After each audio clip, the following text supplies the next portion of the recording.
Now, shall we begin?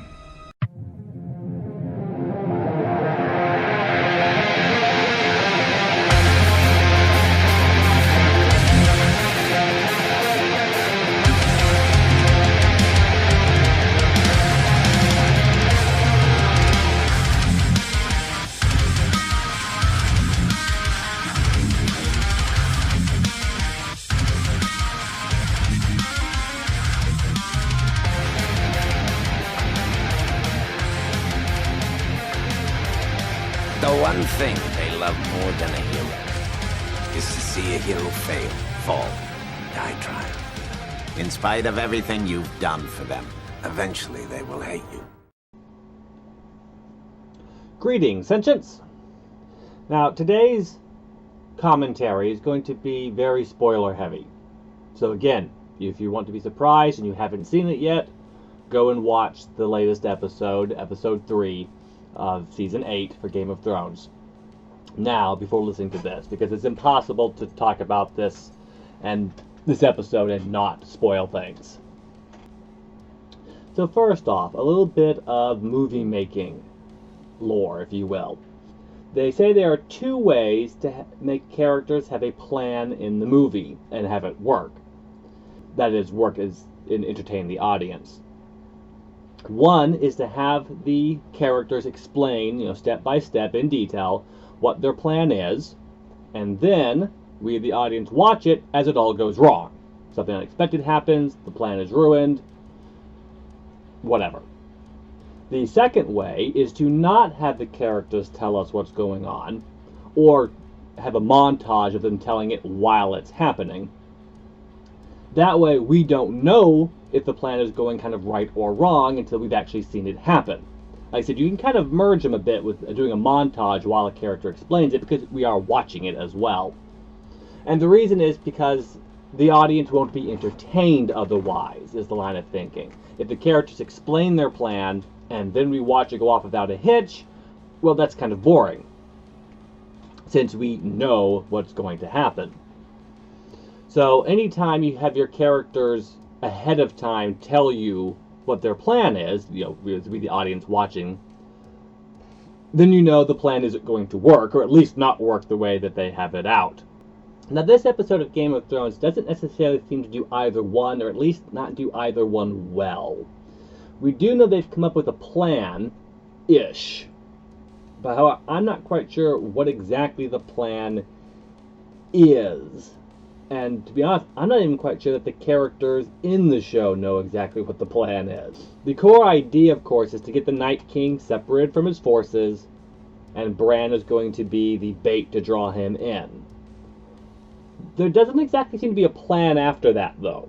So, the Night King is separated from his forces, now what? I mean, Bran is not going to take him on, and yet, other than having a few bodyguards, essentially, with Theon Greyjoy and the Ironborn, there's not like anyone on standby to get the Night King when he comes. Now, maybe the dragons are supposed to swoop down or something and take care of that, but that still seems kind of iffy. What if, again, not the dragons are just hovering in midair waiting, either. They're actively going to be engaging in the fight. So, what if they miss the Night King showing up? Oops, Bran's dead now. So, like I said, there seems to be a little bit a lack of a full plan here. The episode starts off fairly strong. We left off with the White Walkers and their army of the undead. Now, it's a common mistake to refer to the undead as White Walkers by Game of Thrones viewers and fans. Technically, that's not true. The undead are not White Walkers. The generals and the Night King are White Walkers. The ice people, or whatever you want to refer to them. And then the undead are zombies. They're just little minions. They're not technically, strictly speaking, White Walkers. I mean, you can refer to the group as the White Walker Army or something. But strictly speaking, the undead are not White Walkers. The frozen ice blue people are the White Walkers. Just as a little bit of explanation. So we've seen the White Walkers and their undead army show up at the end of the second episode. So here in the third episode, that's where we pick up. And they've got their battle lines drawn, presumably their preparations for the castle siege. We haven't really seen them doing much prep work in the sense of like traps or barricades or things like that, mostly just weapons making, which is fine. We don't need to see every type of detail. But this does mean that we, the audience, don't exactly know what's going on, which, for a storytelling viewpoint, can be a good thing. So the first person, they're all sitting up there in the dark, waiting. And you can't see the undead or the White Walkers. So the first person that comes riding up to the castle is the Red Woman. Melisandre or something, I think is her name. Now, I did know that she was still alive. I have no idea where she's really been this whole time. So, there's no explanation of where she came from here. Did she ride up south and has she been hanging around the north somewhere? Presumably, being a priestess, that she has some foreknowledge of what's going on and therefore knew to show up here. That's fine. But she comes up out of nowhere, and at first, I'm wondering did the White Walkers send her? You know, the way she just pops up so randomly. But then it doesn't make sense. Her religion, basically, is actually the most anti White Walker faction there is. Remember, the actual name of this book series that Game of Thrones is based on is A Song of Fire and Ice. And of course, fire and ice are opposites. The Lord of Light represents fire, the White Walkers represent ice. So if there's anyone who would be against the White Walkers most of all, it would be her. Second, maybe only to the Blackguard, the people who man the wall. So she shows up, and she goes to the Dothraki horsemen, and does the Bannerman flame effect on them, giving them all the fire swords, which is a pretty cool effect to see. I don't know what exactly this does other than giving the chance to light someone on fire, which is effective, but I actually do question whether that's any more effective against the undead than a regular sword would be. I mean, the dead don't feel pain, so slash, burn, I mean, does that really do much more of anything else? I'm not sure. But then again, these undead, they're very Hollywood undead type. By which I mean that even though they're supposedly dead and non-functional, yet your average sort of stabs that would take down a living person take them down too. And you're sitting there thinking, why does that work on them? I mean, it's already dead, so how does stabbing him through the chest put it down? I mean, wouldn't you need to do something more drastic, like dismemberment or something? But again, that's Hollywood zombie movies and the like do have a tendency to go this direction. Obviously, it's not all, but a lot of them do tend to go that direction. Again, I don't know if the books are the same anyway, so this may actually be accurate, as the few books I read didn't actually have any undead, in a combat situation. So maybe George R.R. Martin has that in his books as well. I don't know.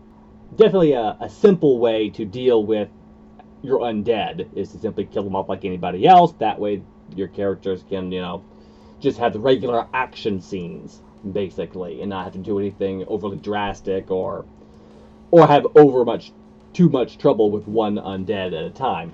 But something with, these large groups, a lot of times suddenly a bad guy becomes easier to kill. Then the Dothraki just start charging. And to be honest, I mean, there have other people have complained about this, but to be honest, I'm not sure this was part of the plan. Daenerys' bodyguard there, what's his name? I know his nickname is J.R.R, but Joris or something like that. He doesn't look like he was ready for the charge. There's a scene where all the Dothraki are passing him, and his horse is not at full gallop or anything. And he's kind of looking around. I kind of get the impression that once their swords were lit on fire, the Dothraki just went, yeah!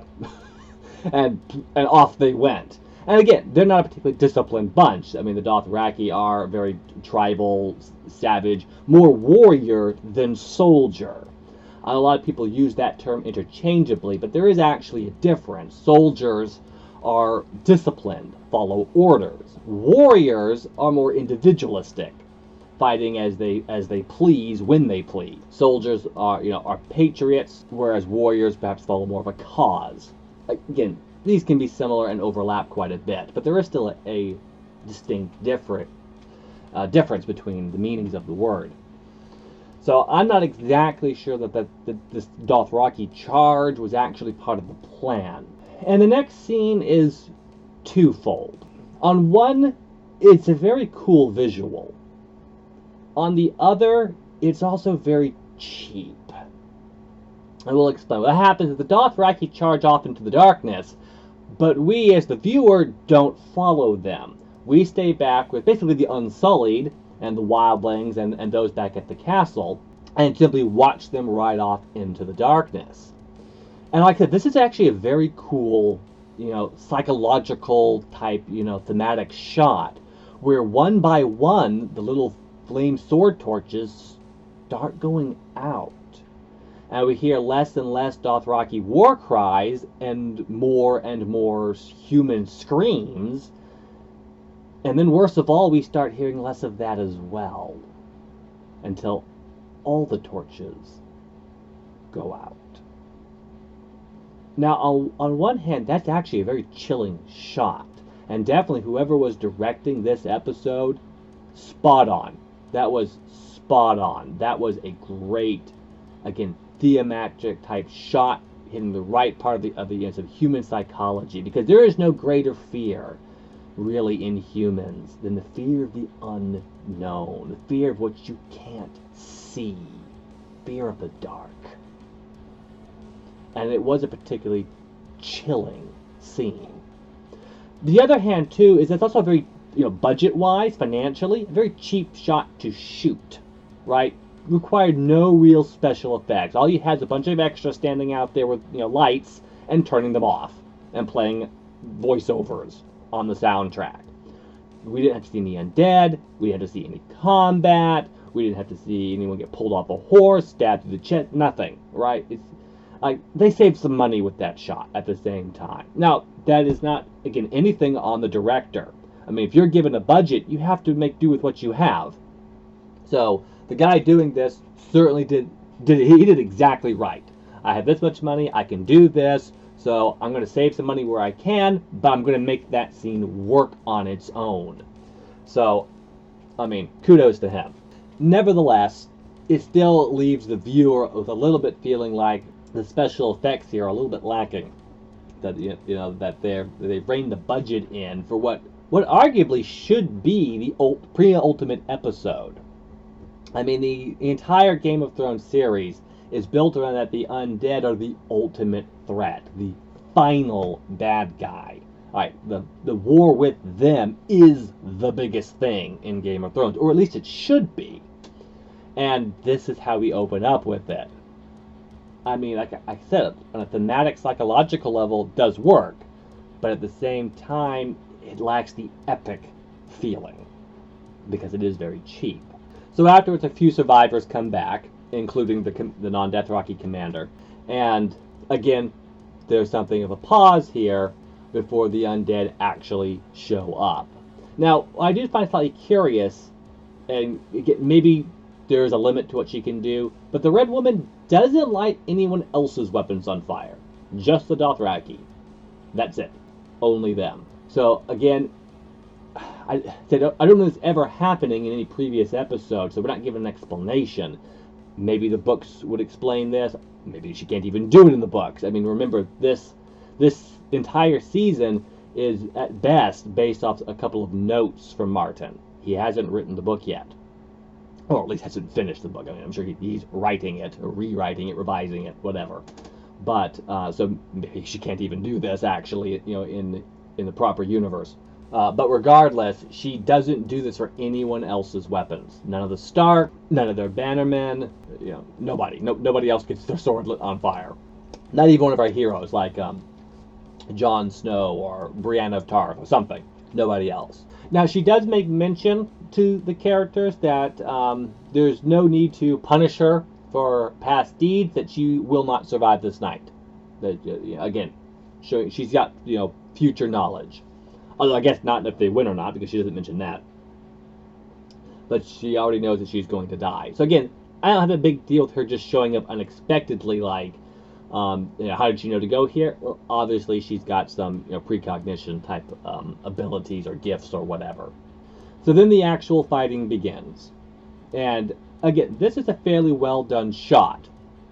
The undead literally come in like a wave, and the special effects are done to support this. They look like a wave, just surging through, piling up over people. Definitely this combat scene, this battle scene, heavily inspired by World War Z.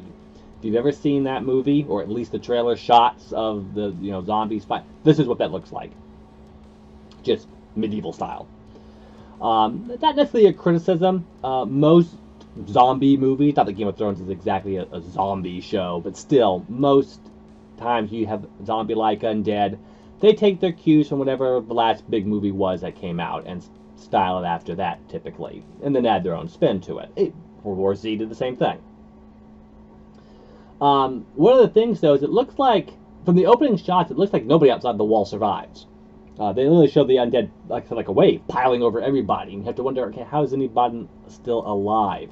I mean, I swear, Brienne of Tarth dies like 4 or 5 times in this scene, being brought down to the ground, run through the sword, and then gets back up and keeps fighting like nothing's happened.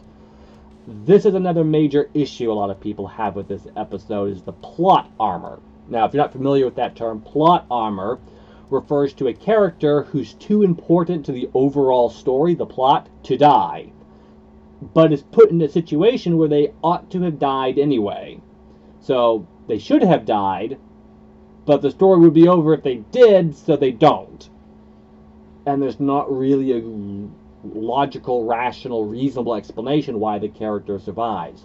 This happens to multiple characters. I think Brianna has it the worst. And in fact, I thought they were going to kill her off. Because as of last episode, I mean, really, her story arc is complete. Right? This journey of this woman soldier who wants to be a knight, she's finally been knighted. And she's had a cause. She was, to protect, Catherine Stark's daughters and get them home safely. And the surviving daughters are home. You have both Sansa and Arya. Are both, at Winterfell.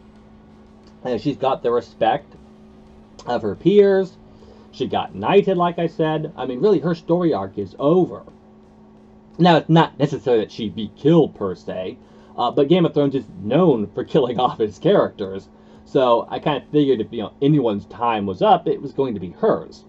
But nope, no matter that she gets killed several times, she just gets back up every time. And the same happens to Jaime. I mean, he gets run through, and he's okay still. And several other characters.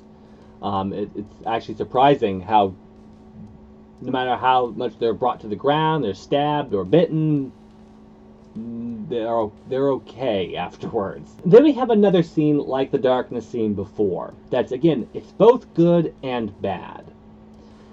The Night King is apparently able to control the weather. I'm not sure this was necessarily established before. I don't think it was on this level anyway. But basically this wall of, cloudy snow and ice just comes surging up and over the forest and blankets over the castle. It's a very cool dramatic effect. And tactically very smart, assuming you have that capability. Because the dragons join the fight at this point as well.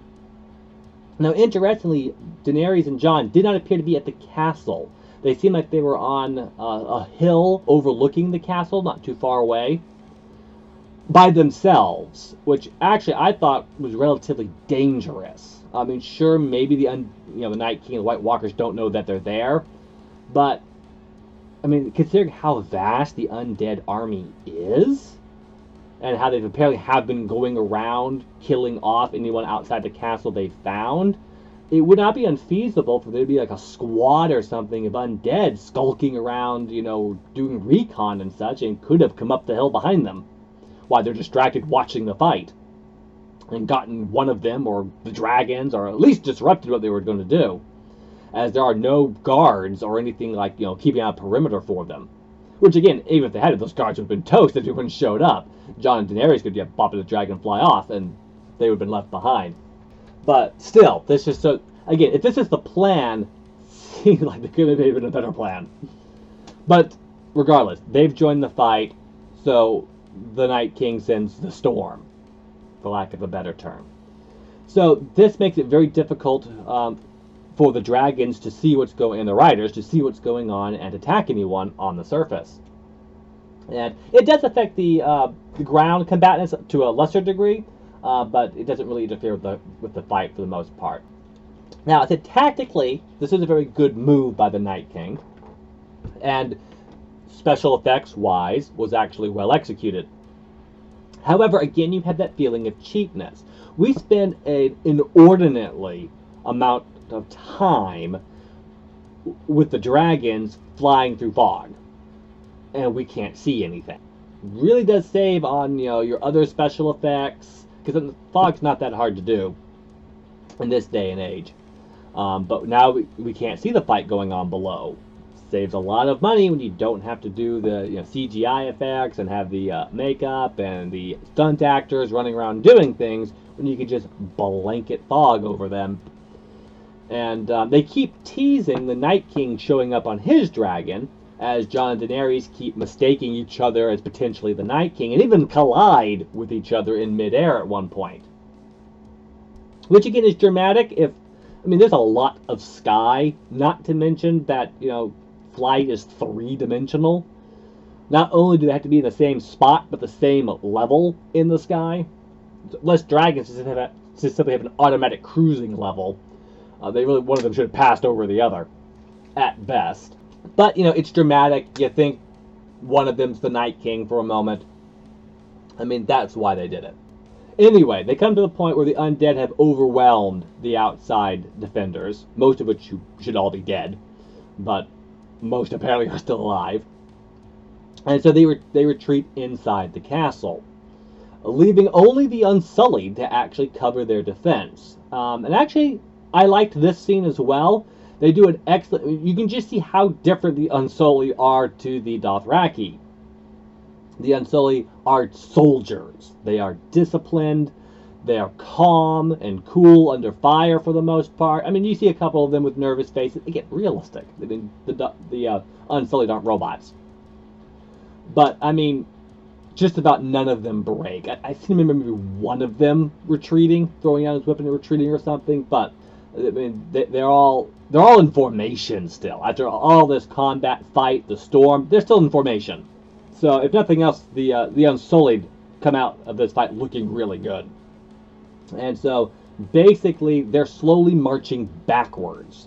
The Unsullied in the front line, the front row, is the one actually holding the undead back. And keep in mind, only the undead have been in the fight.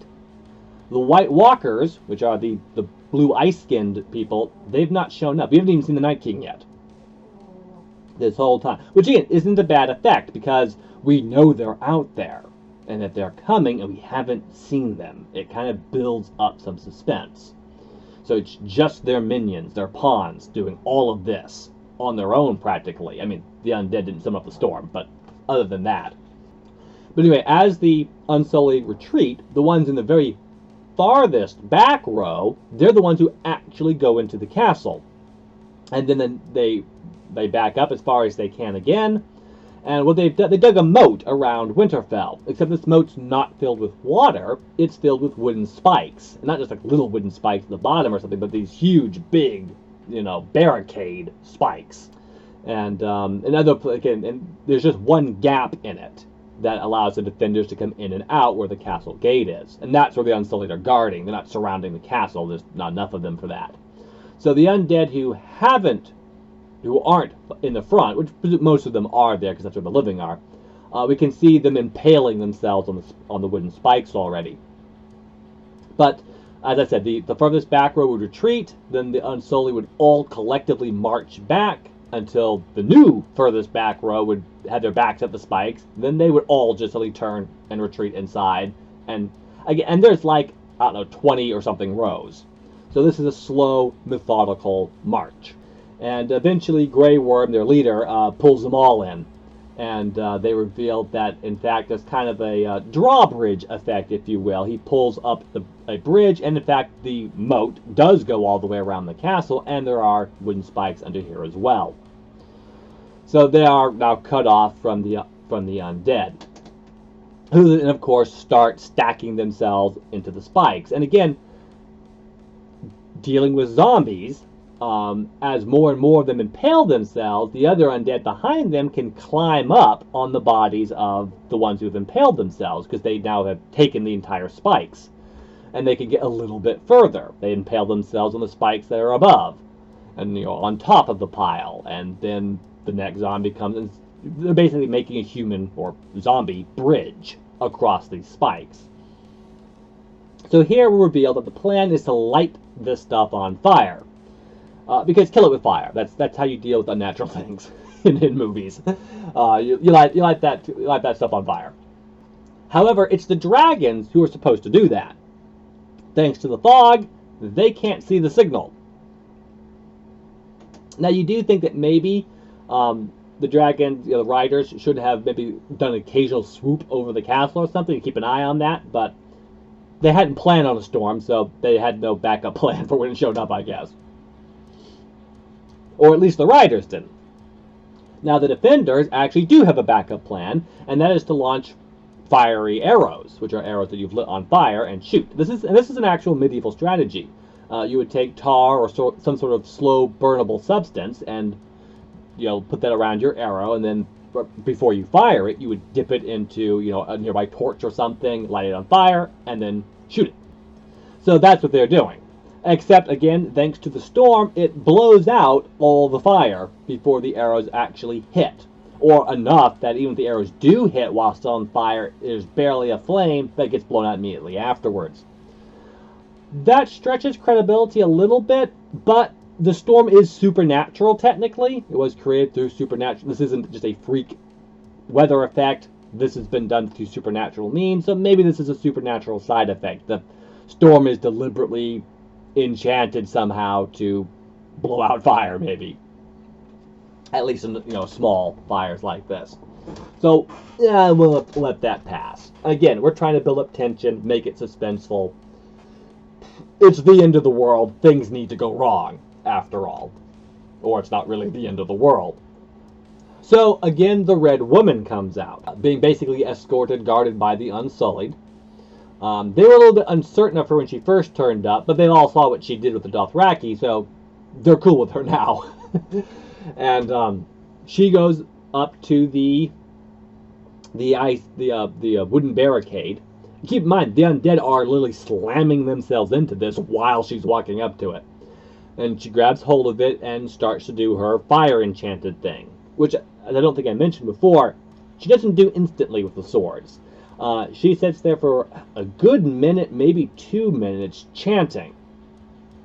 And it's not in English, so I have no idea what she's saying. Presumably some type of prayer to the Lord of Light. And so she's here, so with the wooden barricade, and she starts doing the chanting here. And of course, the undead are getting further and further across as she does this. And so this is a very good scene. Literally, the undead reach her right as the fire bursts out. Literally, a zombie has leaped into the air and is going to land on top of her when the flames shoot up and incinerate him conveniently, instead of his burning corpse falling on top of her. And then the entire palisade lights on fire. This is actually, right after this is another major slip up by the show, however. I know why they did it, but it's still a slip up. The Red Woman has now fulfilled her purpose.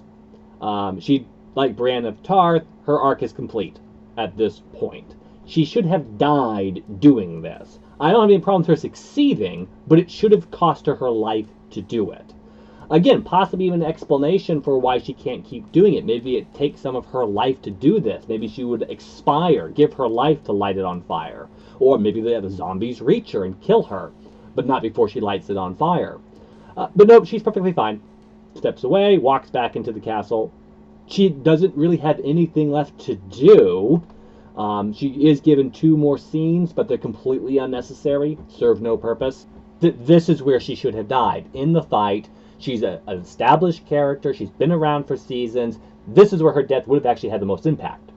Not only would she have gone out in a kind of redeeming, heroic sacrifice, but here goes an established, big-name character. Who's going to be next now, right? I mean, that's Game of Thrones, and in its essence. So this is definitely a slip-up. by the writers, who they're TV writers, who convert other people's work. I don't mean to throw shade at that. I mean, that's a honest job, but because you're good at converting someone else's work doesn't necessarily mean you're good at continuing someone else's work or coming up with your own original work. I think we see with the, I believe, two main writers, yeah, they're good at converting other people's work. They're not good at their own work, and they rely heavily on tropes. While it's a good scene, I saw that coming. I knew that the zombies would not get over before the fire is lit, that they would come literally within a hair's length of it. Of course they would. That's the trope, so that's what the writers use. Which is a shame, because Game of Thrones is kind of meant to be non-tropey, which isn't 100% accurate. If you don't do the trope, all you've done is make a new trope. And so it's not really true to say that Game of Thrones doesn't use tropes. It's just, a trope starter. And even then, admittedly, Martin is a little bit of a hypocrite in his work here. I do remember one of the biggest criticisms he once gave of Lord of the Rings is that Gandalf should have died and stayed dead. That in his opinion, Tolkien's biggest mistake was bringing Gandalf back to life. And then what did Martin do? He killed off Jon Snow and brought him back to life. So, like I said, I mean, criticism to go around. Not just these writers, but, everyone makes mistakes. Regardless, the barricade stops them for a while. But eventually the fire starts dying down, and again, the zombie bridge thing starts happening. One by one, zombies begin throwing themselves in, and in case you didn't know, a little bit of trivia, the human body actually doesn't burn very well. Whether it's human or zombie, it doesn't burn particularly well, and actually will have a tendency to smother flames. And that starts happening. The bodies start putting out the fire, at least where the bodies are, and the other zombies start walking over their bodies, fall in front of them on that fire, and eventually they make a bridge, and then the zombies start rushing the bridge, and the fight's back on. Here, too, is where the World War Z stuff comes in fully. If you thought maybe that beforehand was just coincidence, their version of scaling the walls is World War Z's zombie pyramid. Which, again, I don't dislike. That's not a criticism of tactic there or anything, but it definitely is a World War Z feeling. You can't see that scene and help think World War Z. So you could argue it's a bit immersion breaking, perhaps. On the other hand, you could argue, well, that's just, a superior understanding of how zombies would do war, and so we're just neutralizing that, new knowledge, if you will, to make our zombie combat scene better. I don't dislike it, but it is worth pointing out. So they start coming over the wall, and we start having, combat scenes over, atop the walls and the like, and of course some of the zombies get over the wall and jump into the courtyard, so we're having battle scenes down there. For most of the fight, I'm okay with. I don't think they handled Arya very well. And so Arya is a character whose journey I quite enjoyed through Game of Thrones, where she goes from being the kind of favorite of her father to learning how to sword fight, and then and then losing everything, and then going through to making it to Bravos and learning how to become an assassin, but going through a grueling training. You really feel like she has earned her abilities.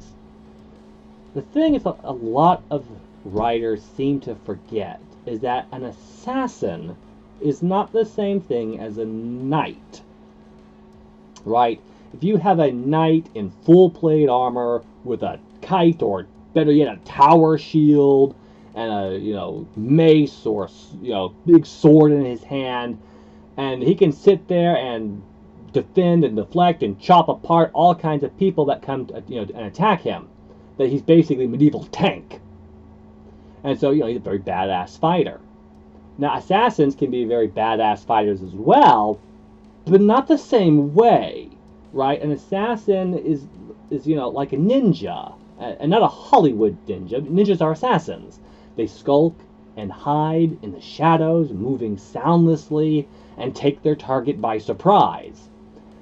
They don't stand on a wall with a sword staff weapon thing and just fight everything that comes at them. I mean, it's a cool scene, and Arya looks tough and amazing in it, don't get me wrong. I mean, again, whoever shot this knew what they were doing, and took what they had to work with and made it work. So, kudos to him. The director. Very, very well done. But at the same time, I don't believe this is Arya fighting. I don't buy it. Arya doesn't have this kind of combat skill. This is someone in armor who's trained all their lives in the battlefield. You know, a knight. I could have bought, say, Jaime fighting this way, for example, or even Brianna, you know, perhaps Jon Snow. But Arya? Why is she standing out in the open waiting for them to come to her? That's not how assassins fight. She's a stealth fighter. She should be lurking in the shadows, behind walls, behind people even, and, you know, jumping out the zombies when there's an opportune moment to take one out. That's how she should be fighting. Now, maybe they're afraid that'll make her look like a coward or something, but again, that's her skill set. And it's no cowardice to rely on your skill set, especially when you're fighting people who are dead already. So again, you can certainly pin her into situations where she can't do that and does have to fight, but her first instinct should be to get out of that situation, not just, you know, stand there posing for the camera. Again, it's a good scene. She looks amazing, but it does break that suspension of disbelief about her character. Just, it takes her from being someone with a lot of character to just being a generic fighter now. Simply, you have a combat skill, that means you can fight. And we can just put you, slot you into any position we need you to be as if you were any common soldier. So, yeah, I didn't like that scene particularly well.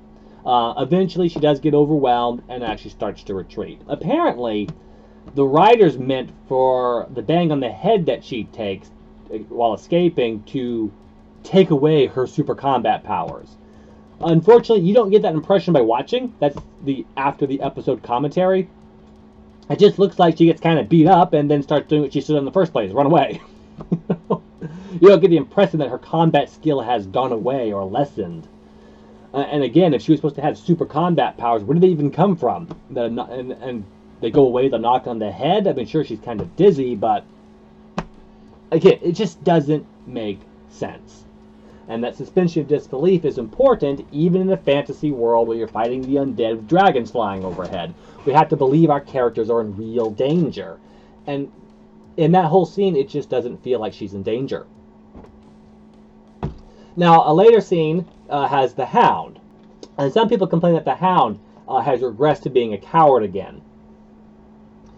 He's got PTSD about fire, as you recall. That's why his face was burned. I actually didn't really have a problem with his actions. I never felt like the Hound ever became fearless. Yeah, he overcame a lot of his cowardice, but he isn't suddenly the man without fear. And not only is there fire burning around, which would still be unpleasant, but the undead are swarming and killing everyone. To me, it's perfectly reasonable that he might regress a little bit and think it's all over. I mean, he's not exactly super strong for the cause type. So, this is just a fight for our survival, and we're not going to make it. That's, I mean, really, his reaction's perfectly logical. I don't really have a problem with it. I kind of think that's more just fanboy or fangirl. You Hound's your favorite character, so you're upset that he has a moment of weakness. I mean, I like the Hound well enough, but I'm not so invested in his character that it bothers me when he behaves realistically. Instead of some sort of paragon. And as it is, one of the I don't remember his name, unfortunately, but the priest of the Lord of Light, interestingly, not really a red man, but the guy who always has a sword on fire. I guess he can't light other people's swords on fire, because he doesn't ever do that. Maybe it's a certain rank within the religion or something. But he tries to snap the Hound out of it, and we get an explanation for why the Hound feels the way he does. You know, it's over. And so the other guy points out to Arya Stark, who's flipping and sliding down the roof on the wall nearby, and tells the Hound to tell her that it's the end of the world. Look at her. She's still fighting. She's still trying to survive. And again, very Boromir moment here. Hound takes one look at her, hikes up his sword, and charges out. Obviously with the intent to reach her. And the other guy follows. Now here we have, again, another very good scene, but another very jarring scene. I think this is why the commentary was here. Because if you watch the episode, it makes no sense. It's their explanation afterward. Oh, that's what that was supposed to be. Still doesn't make sense. But Arya ends up in the library and suddenly the undead, who have been running at their top speed the entire, aside from the time they stood in front of the fire waiting for it to burn down, but they've all been running at their top speed, looking for the living. Suddenly they're all meandering around the library. Look, there's like a half dozen plus of them, and they're just shuffling down the aisles. They're not growling, they're not screaming or clutching their fingers at them or waving, nothing. They're just their hands down by their sides, heads tilted, shuffling, glancing, right, left, shuffle, shuffle. I mean, it's like, I'm sorry, is the battle over? Is everybody dead? I mean, this feels like there's no living left. Which is the exact opposite. There's plenty of living left. But, some reason in the library, these zombies are taking a break. So, again, it's very thematic and well shot. And it's a classic zombie trope, which again is kind of the problem. There's no real reason this scene is in here, other than this is in every zombie movie. So, Arya is trying to sneak through the library. And it's two things. One, why is she sneaking when she was just slaying zombies left and right on the wall? Which they explain in the commentary, it's because she hit her head. But again, that's not obvious when you watch the video. When you watch the episode, there's no indication that why she's suddenly not doing this. And at no point does she look like she's dizzy or foggy in the head or anything. She seems perfectly clear, perfectly rational, perfectly driven to do what she's doing. So you don't have any indication that there's really anything wrong with her. But now she's skulking and sneaking along. Which, on one note, I like, because that's actually more realistic. This is Arya Stark. She's the assassin. She's not the tank. So it's an improvement over the last scene, but it's very jarring with the last scene, because why is this suddenly happening? She could fight them before, and now she suddenly can't, or she decided to fight them that way, and now she's decided not to, and for no reason. In this scene, eventually she ends up hiding under a table, and some blood from previous wounds starts dripping on the floor, and that gets the zombie's attention. And a lot of people have a problem with this scene as well. I'm not quite sure exactly what it's supposed to represent. Most people take it that they just have such good hearing they can hear this, and yet they can't hear her walking around and the like. I'm not 100% sure that's the case. It is specifically blood. Maybe they have a particular way to sense or a particular affinity for blood specifically. The blood dripping is what alerts them, not necessarily the sounds in of itself. I don't know. That's me trying to rationalize it a little bit. She does ultimately get out of the library by throwing a book down the aisle in the opposite direction she wants to go, and they all, go charging in that direction. So again, maybe it is sound. But one also has to wonder, where is she going? I mean, why is she trying to get out of the library? I mean, they're everywhere, so it's not like she's doing it to avoid the zombies. The zombies are everywhere. Why is somewhere else any better than the library? I mean, again, especially with how she was fighting them before, close the library doors, kill all the zombies, and stay here. Make this a safe place, rather than go running looking for a safe place that may or may not exist. I mean, certainly there aren't that many of them in here, and we don't see any, come in either. They're already here, and those that are here are all that there is. And yes, the zombies are everywhere. Here we get a death scene for the little lady noble. I don't remember her name off the top of my head, as she's not actually an important character. She was meant to be a one-scene character, but the audience liked her so much they had her as a recurring minor character. But she's a girl at best 14, 12 years old or something, and is the leader of one of the lesser houses that owe fealty to the Starks. And for whatever reason, her group is guarding the door on the inside, the main castle gate. Again, no offense to her, not exactly the person I would have chosen for that job. I mean, the castle gate is, after all, strategically the weakest point in the castle. Your walls are the thickest part, but obviously you have a hole here with a bit of wood, basically, to guard it. So you'd think you'd want your biggest, toughest fighters to guard the weakest point. But regardless, I mean, she's not there by herself, after all. She has her men with her. And they all seem perfectly capable fighters. But as I said, the zombies have been going over the walls. Now the giant pops up. Now I believe this is the giant chieftain from before. The last of the giants, if I am correct. So again, I'm pretty sure they're extinct now. And he's been raised like all the others, and he basically just kicks the door down. Just walks up, kicks the door down, and he's in. Where he was earlier in the fight, I don't know. Maybe he was being held in reserve. Again, the Night King shows a pretty good sense of strategy throughout this episode. I don't really have any fault for anything that the undead do, and the White Walkers. Given their resources, given their apparent power, at least is what we know of it, this actually seems all strategically sound. And definitely, if I was trying to get into a castle, my zombie giant's my battering ram. As soon as the castle defenders on the wall are too occupied to try to shoot him down, send him in. So again, excellent strategy on that part. So he barrels right in. He said, kicks the door down, charges in, and literally just with one hand swats her aside. The little girl, sending her 20 feet or whatever it was, and then starts to massacre her men. Now she doesn't actually die from this. She's like again, kind of like Arya before. She's just hit in the head, kind of conked out, and is out of the fight long enough for her men to be slaughtered. At least the ones who are there. I don't think she's more forces elsewhere. But then she gets up, and like I said, the commentary afterwards, the writers state how they wanted to give her a bigger death scene because she was kind of an audience favorite, and they're not really giving anyone else a death scene in this episode because so far no main characters have died. Keep that in mind. This entire fight into the world, no main characters have died. No one. They've been beat up, but no one's died. And she's not a main character. Audience favorite notwithstanding, she's not a main character.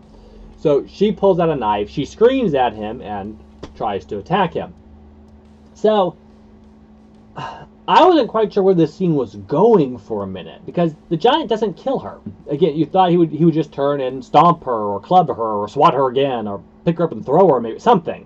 But he doesn't. He actually just kind of stares at her. Then he reaches down and grabs her and picks her up, but just to stare at her some more. And I was like thinking, are giants different from regular undead? Is he like remembering who he was somehow? Like seeing a child has like snapped him out of his undead state to some degree? Was he going to turn on the other undead? I mean, that would have actually been kind of cool to see a zombie giant join the defenders all of a sudden.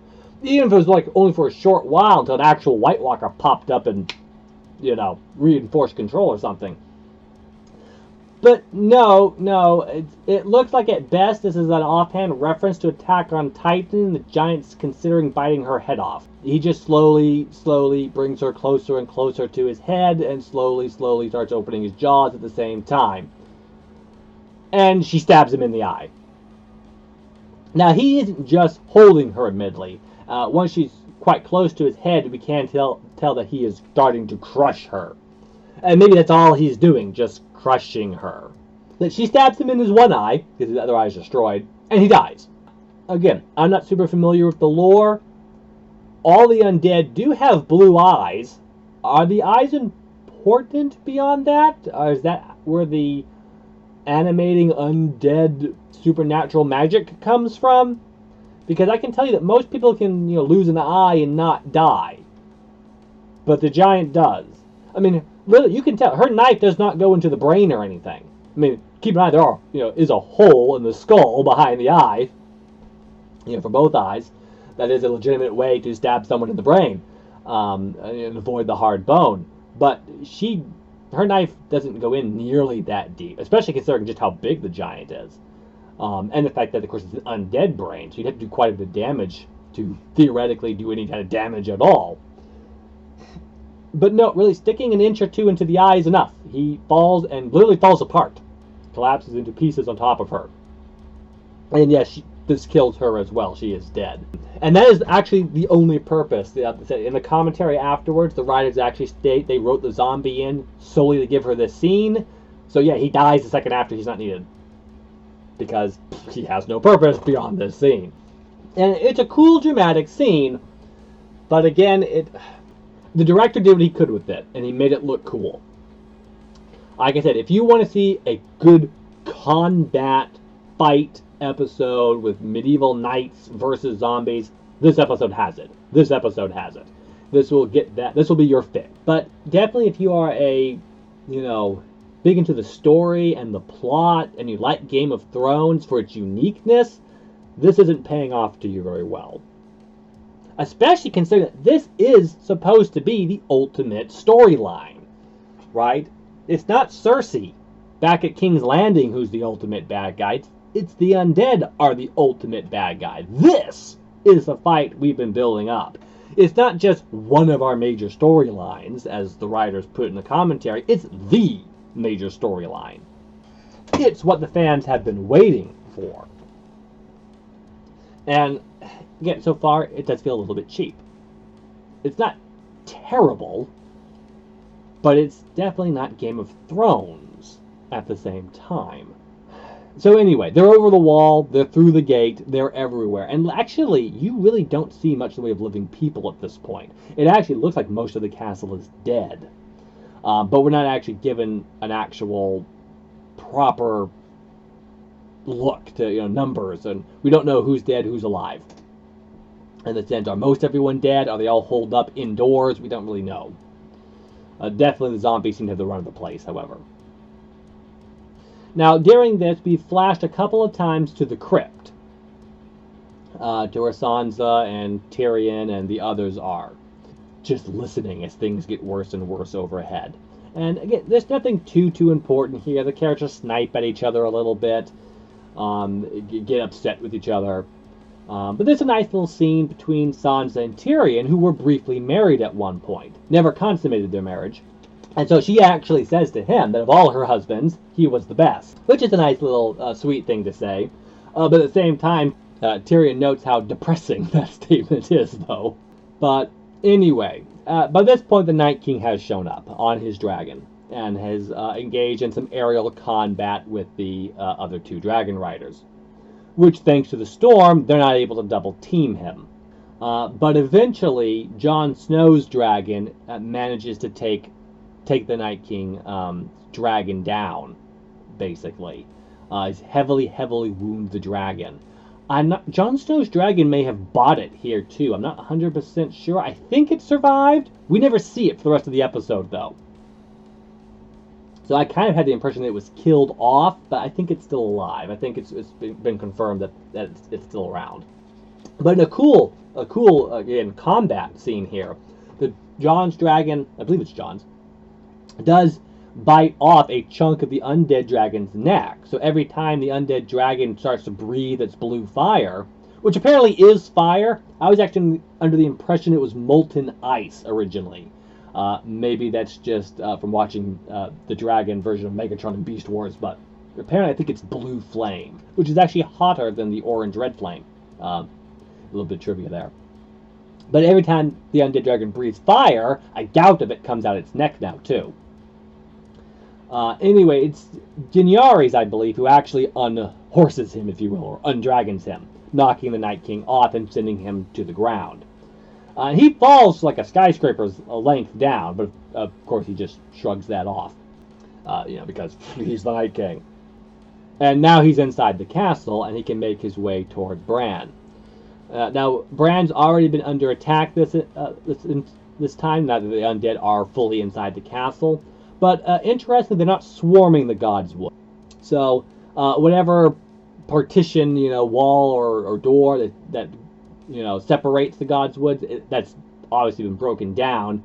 But for whatever reason, the undead haven't come swarming through here. And it's possibly because it looks like the outside of the castle. It's full of trees, after all.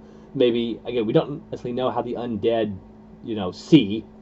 So maybe, they aren't detecting much in the way of the living over there, so they're not heading that way. But regardless, there's, a dozen or two of them, roaming around the God's Woods. But the Greyjoys don't have too much of a problem holding most of them off. As the Night King comes in and approaches, though, there is steadily more and more undead. And eventually, they do overwhelm the Ironborn, and they kill off all but Theron himself, and of course Bran. Now, Bran has been this entire time doing nothing, which, granted, his job is to be bait. We do see him warg out at one point into the Ravens. Again, a very cool shot scene of him doing that and them swooping over the battlefield. So maybe he's running recon, but it looks like he's just, almost like TV. He's just watching the fight. Because he doesn't do anything. He doesn't, relay information to anybody or any sort of useful recon. It's not like his birds find the Night King and direct the two dragon riders over there or anything. He just wargs out and you take charge of watching me, Theon. I'm going to play Raven Flight Simulator 2000. That's basically all he's been doing. I mean, for a guy who does actually have the ability to alter the past, a la Hodor, he's not really using his abilities to do anything, even a small way to contribute. I mean, there's not even a scene of, someone about to be killed and the Ravens show up and distract the zombie or, get in its face and let that character get away. Nothing. Just nothing. He's just watching TV. Which happens to be what's happening outside the walls. But the zombies are starting to overwhelm the Ironborn, and they slowly kill them all off. Now, since both Jon and Night King have been on the ground, Jon starts to try to get to the Night King. And Daenerys tries to take him out now that he's on the ground as well. They do mention earlier that no one knows if dragon fire will work on him. And in most theology or mythology, dragon fire is hotter than regular fire. So even if he's immune to normal fire, he may not be immune to dragon fire. And so she puts that to the test. And of course, he survives because, our story would be over if he died. But I did kind of wonder for a half second if there was somehow some relationship between the Targaryens and the Night King.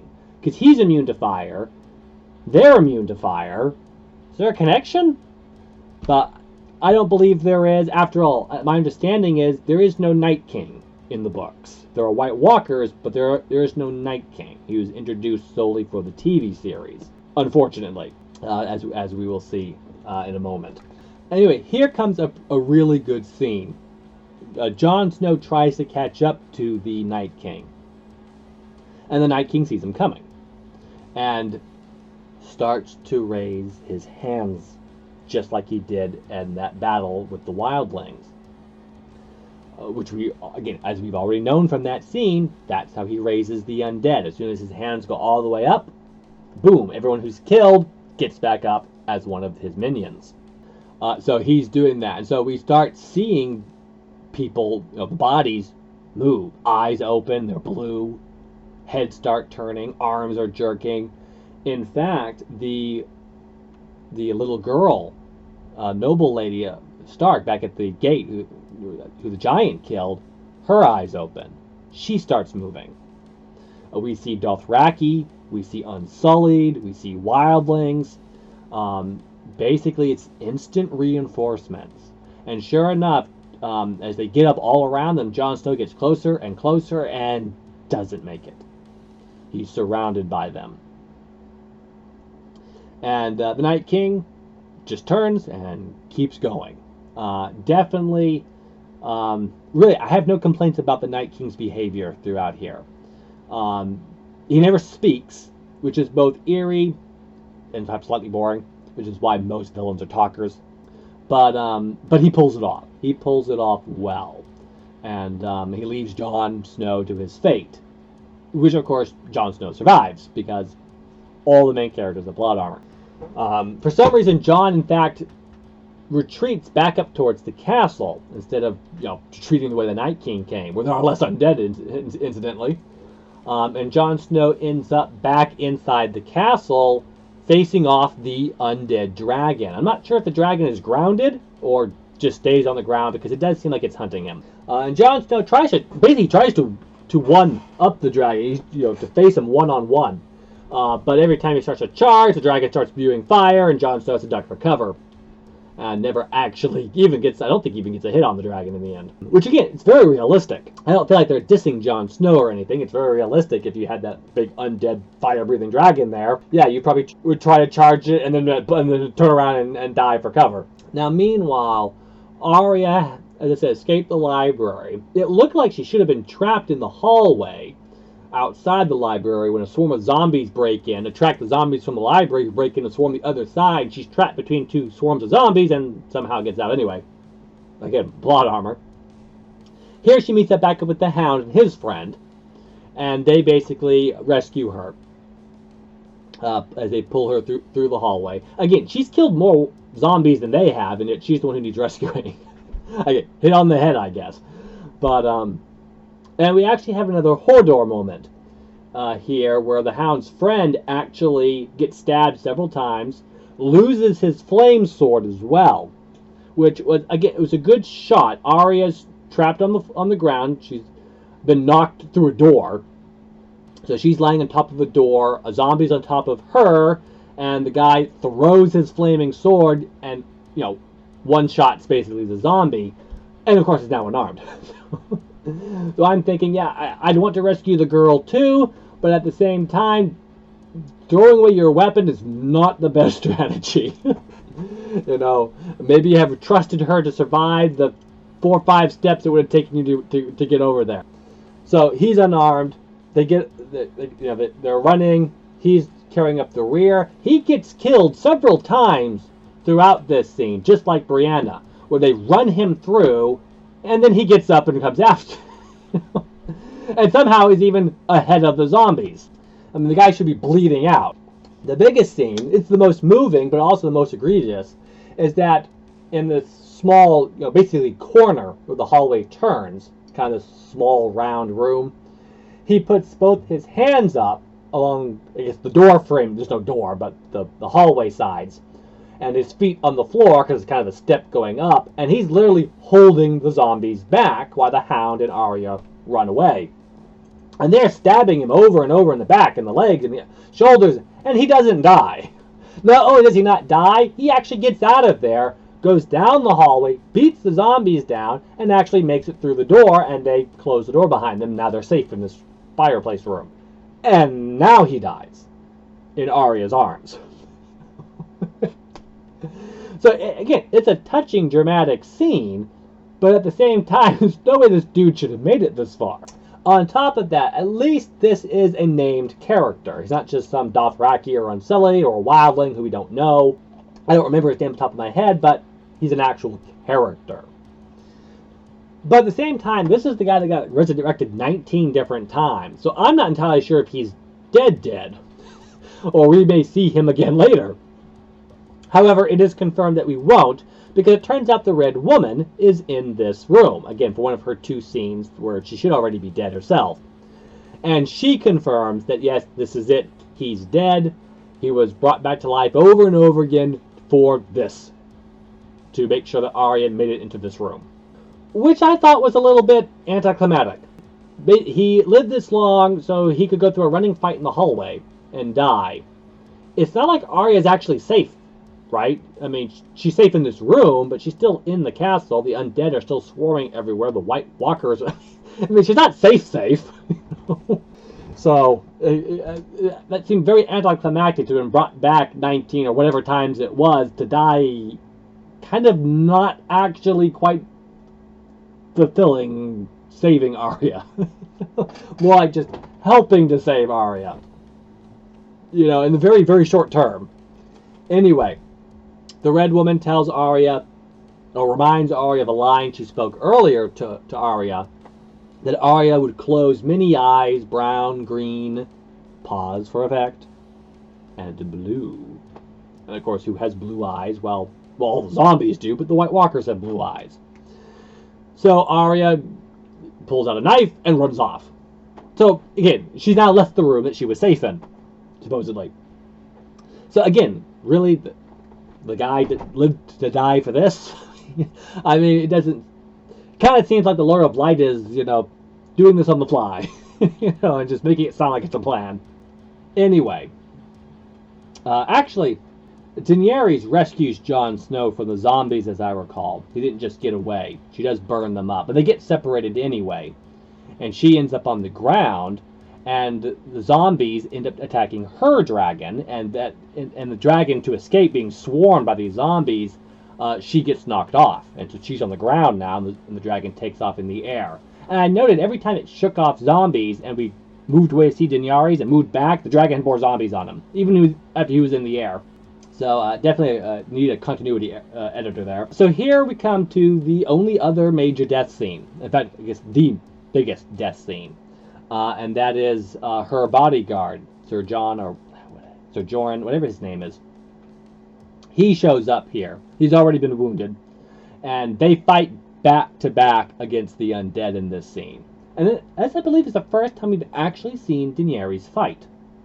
Could be wrong. I think again, not counting sitting on a dragon and dragons burning people, this is the first time she's actually fought in hand-to-hand combat. And they do a fairly good job here still. But they show that apparently she's had some training. She does know how to fight. But in no way does it imply she's an expert. She's definitely heavily depending on her bodyguard to defend her. She's supporting him. Exactly as that scene should be, given the characters that these are. So I don't have a problem with this scene. Some people, I think, felt that she shouldn't fight at all.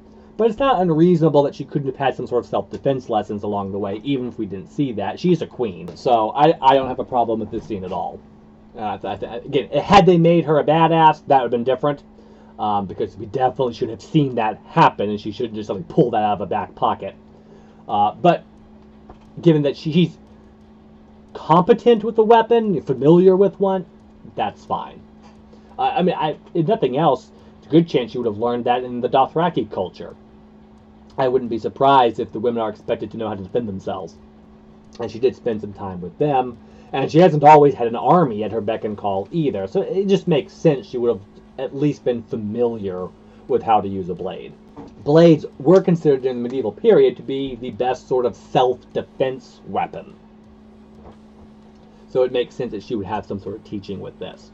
But eventually the undead do kill her bodyguard.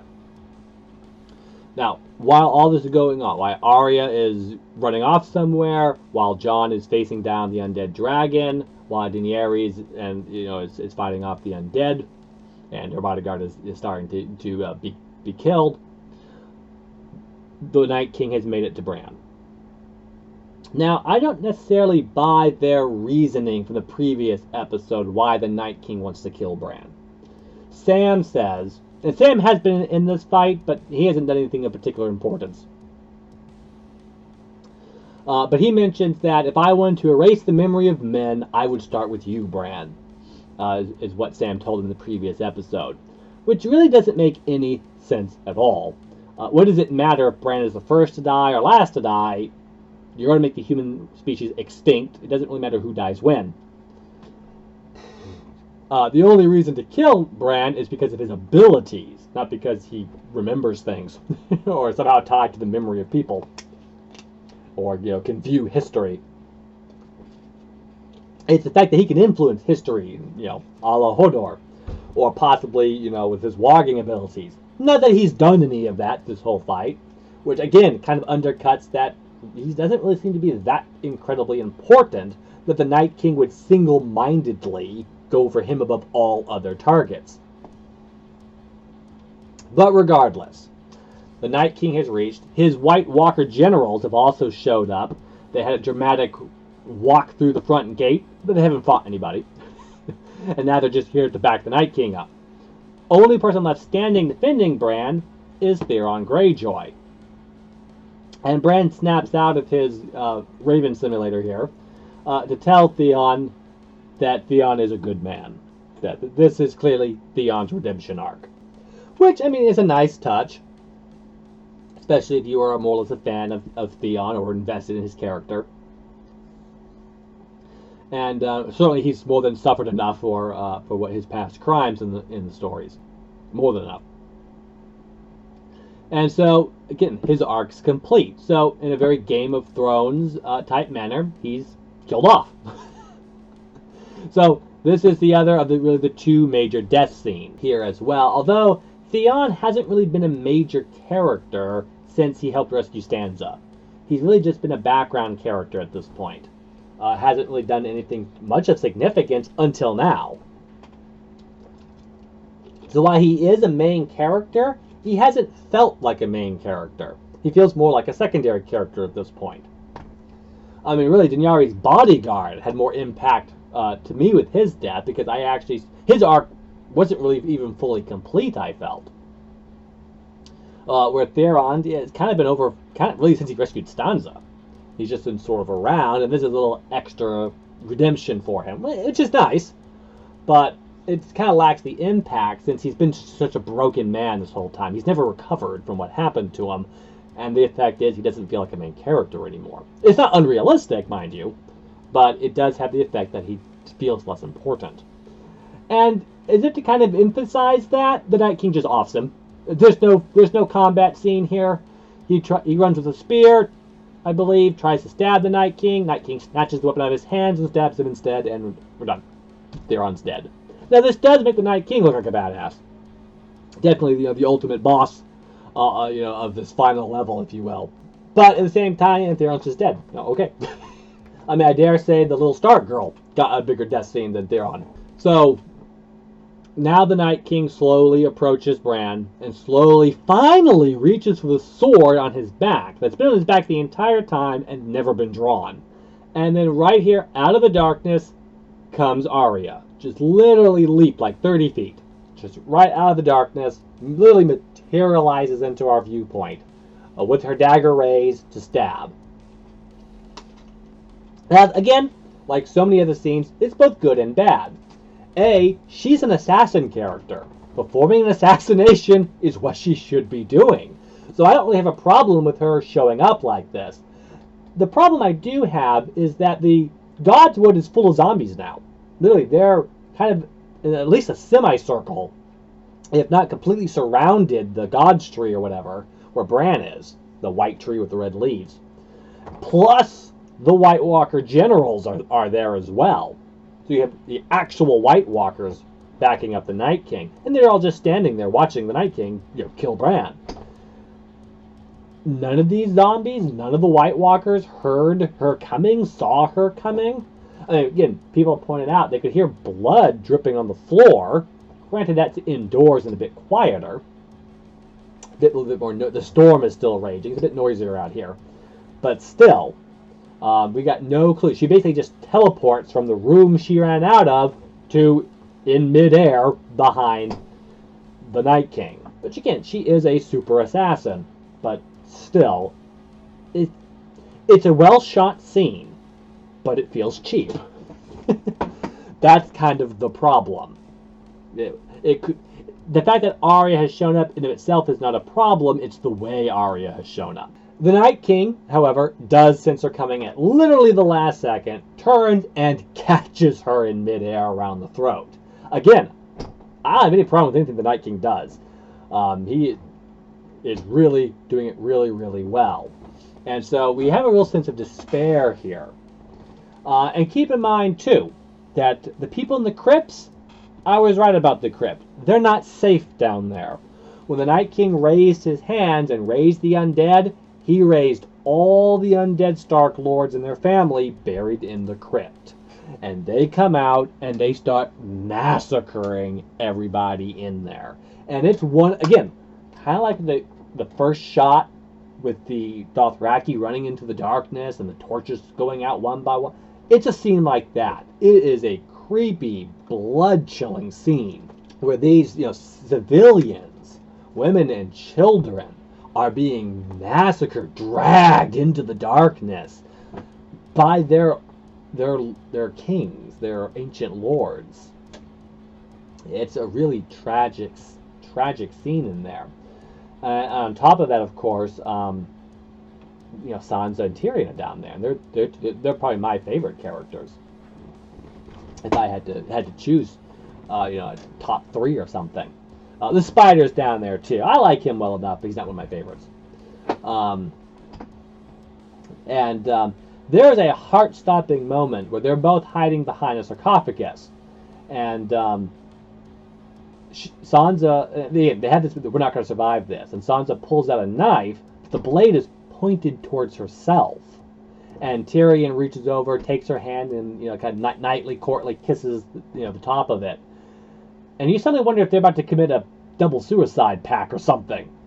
Like, I don't want to be killed by my grandmother or something. I'm going to off myself right here and now and hope the Night King doesn't re-raise everyone again. But that's not what they do. In fact, I don't think we actually see what Sansa does with her knife. Tyrion makes a break for it, I think to distract them is why he's doing it, and finds a little alcove where the Spider and a bunch of the children are hiding. Now, it's just a little alcove. They're not hiding behind anything. It's just a little alcove where the torchlight doesn't reach, so they're in the darkness. Again, I don't know if the undead actually see or how they sense them, but apparently they've not realized that there's people in this alcove. So Tyrion hunkers down inside it as well, but he actually stays in the torchlight. That's the last shot we have of that. Again, well shot scene as far as the visuals go, though. But yeah, I have to admit, a few people seem to have thought of mentioned this, although I'm sure I can't be the only one. But yeah, an invasion of the undead, hanging out where dead people are buried is not the safe place. You don't want to hide in the graveyard or the cemetery or the crypt when the dead are rising. So yes, I was correct about that. Anyway, not to leave you hanging on the final scene here. As I said, the Night King catches Arya by the throat, holds her suspended above the ground, and she drops the knife she was holding, raised above her head. And as was this move was shown in a previous season, where she was taught this move, she catches it with her other hand, which is below, and stabs the Night King in the abdomen. And yeah, like I said, the White Walkers are apparently just as easy to kill as the zombies. Really, just stabbing them kills them. I don't know. She is using Valyrian steel. Maybe that's poisonous. I don't quite remember the lore. Maybe the blade in the undead flesh is all you need. But yes, stabbing him about 3 inches or so shatters the Night King into a billion ice pieces. And yes, kid you not, they pull a Phantom Menace, as this plot is now known as. Take out the droid control ship and all the droids turn off. It was fine for the Phantom Menace, as that was, again, kind of the trope setter for this scene. But so many stories have done this now, where you just kill the main bad guy and it kills everyone else. Because sure enough, all the other White Walkers shatter into ice. Even the dragon, I think, shattered into ice. And all the zombies just instant decay. They just start falling down, bones popping out, and there's just bodies everywhere. Literally stabbing him in the stomach, or the side, or wherever it was, a couple of inches, and the entire culmination of Game of Thrones story is actually over. That was supposed to be the final scene, or at least the ending of the story. We should have the epilogue now. I mean, that is the major, not a main storyline to tie it's the main storyline, not a side plot. And it's over. Now, of course, the dishonest will say that you have a problem with Arya having killed the Night King. Nobody has a problem with Arya killing the Night King. Assassins have been killing kings since time immemorial. And plenty of women have killed plenty of men. That's not a new thing at all. And I quite like Arya. Like I said, I don't think the writers quite know how to handle her character as well as Martin does. But this is just very anticlimactic. I mean, especially how wasted are the other White Walkers? They just stood there and watched the whole thing going down. You could have had Jamie and John and the Wildlings leader and Brianna fighting them one-on-one in combat and losing. And then have Arya assassinate the Night King. I mean, let's make this more dramatic. Let's make this more team effort. More, friendship is power, if you will. Not that that's what Game of Thrones is about, but still. Let's make this a bigger deal, more dramatic, more climactic. And instead, we don't. Arya just teleports in and stabs him in the torso. Not even in the head or the heart. So, yeah. It's just kind of anticlimactic. This is the biggest deal. This is what we've been waiting for. And the Night King is killed in the 3rd episode? I can understand it's not the last episode. Maybe we wanted some sort of epilogue, something to tie up loose ends afterwards. But the 3rd episode, not even halfway, really, through the season, and he's already dead. I'm not quite sure. Again, maybe this is also something Martin had planned. Maybe he didn't intend for the undead and the White Walkers to be the ultimate end, and they'll be killed off in chapter 3 of his last book. But, I don't view Cersei and the Lannisters as the ultimate evil and the ultimate bad guy. Yes, they need to be dealt with, but the whole point of the White Walkers and their undead is to show how petty the Game of Thrones is. All these little petty feuds, all this pride, all this bickering over who gets to sit in the Iron Throne, none of it matters. That's the point of the undead. To show just how small and little and silly that is. They're the real threat. They're the real evil. Survival is what we should be worried about. The human race pulling together. That's what the story is about. Or at least that's the impression that Game of Thrones has given. Until now.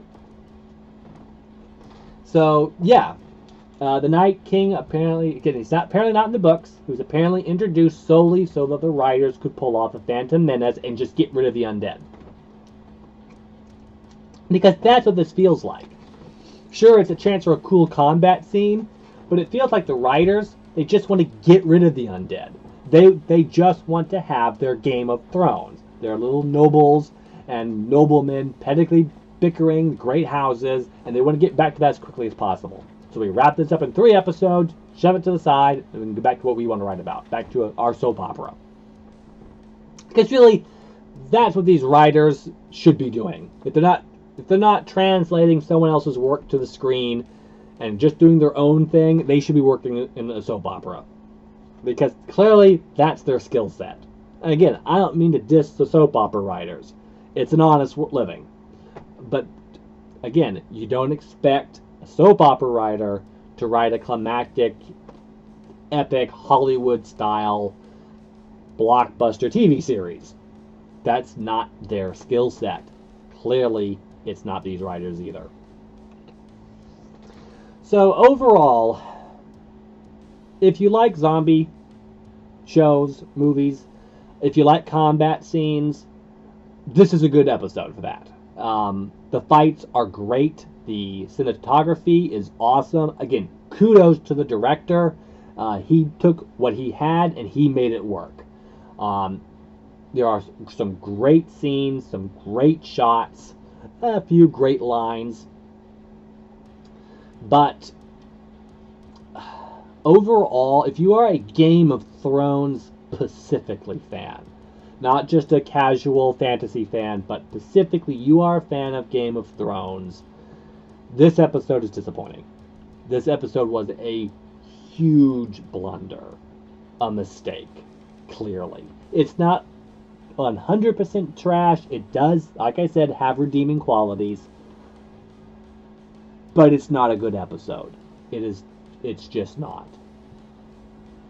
To top it off, for our epilogue scene, the Red Woman, now that the sun is about to come up, walks out of the castle and apparently rapidly ages. I do recall that she's supposed to be quite old, despite looking like a young woman. and she rapidly ages the further she walks away from the castle, her hair turning white and the like, until basically she literally just falls apart when she's like, maybe 100 yards from the castle. Again, apparently solely to have that shot. Again, if we're just talking about the shot, this the scene in of itself in a bubble, it's a good shot. It looks cool. It's very thematic, very stolen from Van Diesel's Riddick series, where one of the surviving Furians on Crematoria walks out into the blazing fire of the sun. It's basically that scene, just with her rapidly aging instead of being on fire. And it's completely pointless. Again, well done scene, but she should have died when she lit the barricade on fire. That is when she should have died. Having her die after the fact, after the fight is over, why did she even die? Was this her punishment from the Lord of Light? It doesn't work. It just doesn't work. So I don't know exactly where Game of Thrones goes from here. Clearly, they're going to have to deal with Cersei now and the Golden Company. A lot of people are hoping elephants are going to show up because there's really nothing else to look forward to but elephants. But I think they really indicated they weren't going to have any elephants. They really seemed to telegraph that they were not going to have any elephants. So I don't think we can look forward to that. But who knows? Maybe they're meant to be surprised. Maybe it's a red herring. We're meant to think there will be no elephants. I don't know. There is at least one dragon left. I do believe both dragons have been confirmed alive. And again, some people pointed out that Cersei has constructed a great big crossbow bastila thing. Clearly that's got to pay off. She's got to, kill at least one of the dragons. Presumably with that. Or there won't be a payoff. But yeah, it's just kind of downhill from here. I do intend to watch the rest of the season. It's the final season after all, just to see where it goes. In fact, I'm being told there's only 3 episodes left. That apparently it's a very short 6-season season, which is a little bit disappointing.